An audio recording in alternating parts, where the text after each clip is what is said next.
அஸ்ஸலாமு அலைக்கும் வரஹ்மத்துல்லாஹி தஆலா வபரகாத்துஹு. அஊது பில்லாஹி மினஷ் ஷைத்தானிர் ரஜீம். பிஸ்மில்லாஹிர் ரஹ்மானிர் ரஹீம். 5 நிமிட மதரசா குர்ஆன் ஹதீஸின் ஒளியில் 1வது தலைப்பு இஸ்லாமிய வரலாறு. அன்னலார் அபுதாலிபிடம் உரையாடுதல். நபித்துவம் பெற்ற 10ஆம் ஆண்டு அபுதாலிப் அவர்கள் இறந்த பிறகு மக்காவின் காஃபிர்கள் அன்னலாரை அதிகமாக துன்புறுத்தினார்கள். மக்காவாசிகளிடம் நிராசையான அன்னலார் தாயிப் சென்று அங்குள்ள மக்களிடம் இறைப்பணி செய்து அவர்கள் இஸ்லாத்தை ஏற்றால் இறை மார்க்கம் வேரூன்றி பரவிவிடும் என்ற எண்ணத்தில் தாயிப் சென்றார்கள். பனு சகீப் வம்சத்தார் தாயிஃபின் பெரும்பான்மையான நபர்களாக இருந்தார்கள். இவர்களிடையே அப்துல் யஸ்லீல், மஸ்ஊத், ஹபீப் ஆகிய மூவரும் தலைவர்களாக விளங்கினார்கள். இம்மூவருக்கும் அன்னலார் இஸ்லாமிய அழைப்பு விடுத்தார்கள். ஆனால் அவர்கள் செவி சாய்க்கவில்லை. பிறகு ஊர் பொதுமக்களிடம் சென்று இஸ்லாத்தை ஏற்றிட அறிவுறுத்தினார்கள். ஆனால் எவரும் ஏற்கவில்லை. மாறாக இங்கிருந்து உடனடியாக வெளியேறிவிடுங்கள் என மிரட்டினார்கள். நபி ஸல்லல்லாஹு அலைஹி வஸல்லம் அவர்கள் தம் பணியாளர் ஸைத் இப்னு ஹாரிஸா ரலியல்லாஹு என்பவருடன் அவ்வூரை விட்டு புறப்பட்ட போது தாயிஃப் நகர மக்கள் சில விசமிகளை தூண்டிவிட்டு அன்னலார்களை கல்லால் அடித்து காயப்படுத்தினார்கள். எப்படியோ தப்பித்த அன்னலார் ஒரு திராட்சை தோட்டத்தில் சென்று தங்கினார்கள். அங்கு அல்லாஹ் தஆலா தாயிஃப் மக்களை அழிப்பதற்காக மலக்குகளை அனுப்பினார். ஆனால் ஈருலக அருட்கொடையான அன்னலார் அதை ஏற்க மறுத்து தாயிஃப் நகர மக்களுக்காக துஆ செய்து அந்த மக்கள் முஸ்லிம்களாக ஆவார்கள் என்ற நம்பிக்கையை வெளிப்படுத்தினார்கள். சுப்ஹானல்லாஹ். 2வது தலைப்பு அல்லாஹ்வின் ஆற்றல். நட்சத்திரங்களை படைத்தவன் யார்? இரவு நேரத்தில் ஆகாயத்தில் எண்ணற்ற நட்சத்திரங்கள் மின்னுவதையும் அதனால் வானம் மிக அழகாக காட்சியளிப்பதையும் நாம் காண்கிறோம்.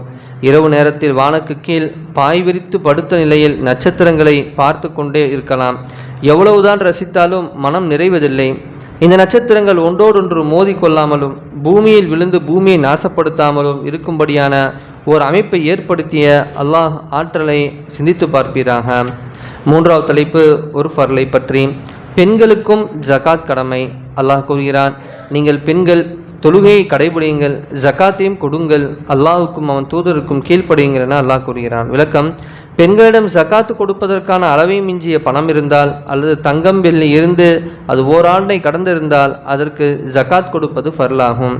4வது தலைப்பு ஒரு சுன்னத்தை பற்றி. கழிவறை செல்வதின் சுன்னத்தான முறை. தலையை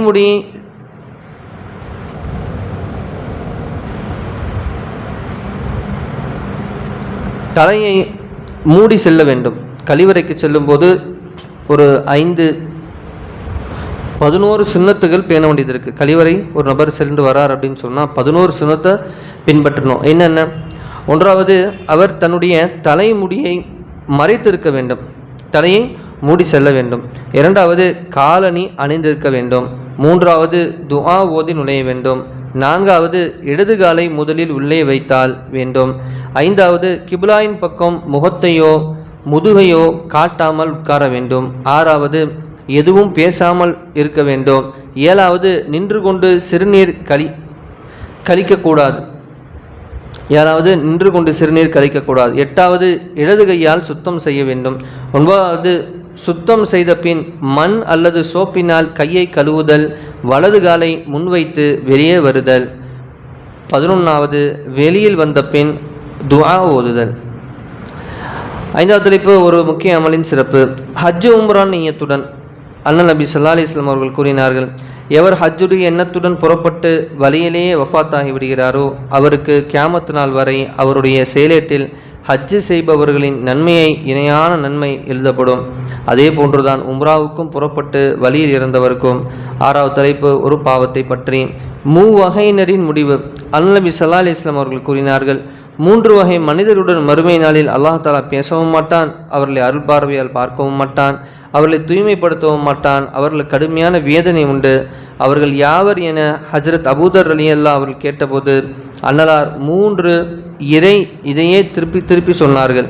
மீண்டும் அபூதர் ரலியல்லாஹு அவர்கள் அதே போன்று வினவ, அவர்கள் யார் என்றால், 1வது கணுக்காலுக்கு கீழாக ஆடை அணிபவர், 2வது நபர் செய்த உதவியை சொல்லி காட்டுபவர், 3வது நபர் பொய் சத்தியம் செய்து வியாபாரம் செய்பவர் என கூறினார்கள்.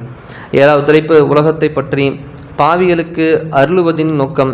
பாவிகள் அதிகமாக பாவம் செய்தும் அல்லாஹ் தஆலா அவர்களுக்கு உலக செல்வங்களை மிகையாக தருவதை நீங்கள் கண்டால் இறைவன் அவகாசம் தருவதாக எண்ணிக்கொள்ளுங்கள்.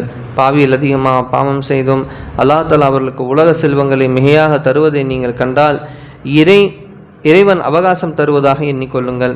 8வது தலைப்பு மறுமையை பற்றி, கியாமத்தின் பயங்கரம். குர்ஆனில் அல்லாஹ் தஆலா கூறுகிறான், ஆகவே யுகம் முடிவின் போது காதை செவிடாக்கும் பெரும் சப்தம் வரும்போது அந்த நாளில் மனிதன் தன் சகோதரனை விட்டும் தன் மனைவியை விட்டும் தன் மக்களை விட்டும் விருண்டோடுவான். அன்று ஒவ்வொரு மனிதனுக்கும் அவனவன் அவல நிலையே போதுமாக இருக்கும் என சூரா அபஸில் அல்லாஹ் கூறுகிறான். 9வது தலைப்பு நபி வழி மருத்துவம். தர்பூசணியின் பயன்கள். நபி ஸல்லல்லாஹு அலைஹி வஸல்லம் அவர்கள் தர்பூசணியையும் பேரித்தம்பழத்தையும் சேர்த்து சாப்பிடுவார்கள். மேலும் தாம் பேரித்தம்பழத்தின் சூட்டை தர்பூசணியின் குளிர்ச்சியை பேரித்தம்பழம் சூட்டினாலும் முறியடிப்பதாக கூறினார்கள். 10வது தலைப்பு அன்னலாரின் அறிவுரை. நபி ஸல்லல்லாஹு அலைஹி வஸல்லம் அவர்கள் ஒரு நபரிடம் கூறினார்கள், மென்மையான உள்ளத்தை நாடுவீரானால் அனாதையின் தலையை தடவி கொடுங்கள் என கூறினார்கள். மென்மையான உள்ளத்தை நாடுவீரானால் அனாதையின் தலையை தடவி கொடுங்கள், மேலும் ஏழைகளுக்கு உணவளியுங்கள் என பெருமானார் ஸல்லல்லாஹு அலைஹி வஸல்லம் அவர்கள் அறிவுரை கூறினார்கள். அல்லாஹ் எந்த நலவை கேட்டமோ அதன்படி அமல் செய்யக்கூடிய பாக்கியத்தையும், கலிமாவுடைய வாழ்க்கையை வாழ்ந்து கலிமாவுடன் மரணிக்கக்கூடிய பாக்கியத்தையும், ஜன்னத்துல் ஃபிர்தௌஸ் என்னும் சொர்க்கத்திலே நபி ஸல்லல்லாஹு அலைஹி வஸல்லம் இருந்து அல்லாஹ்வை பார்த்து பேசக்கூடிய பாக்கியத்தையும் அல்லாஹ் நம் அனைவருக்கும் தந்தர முடிவானாக.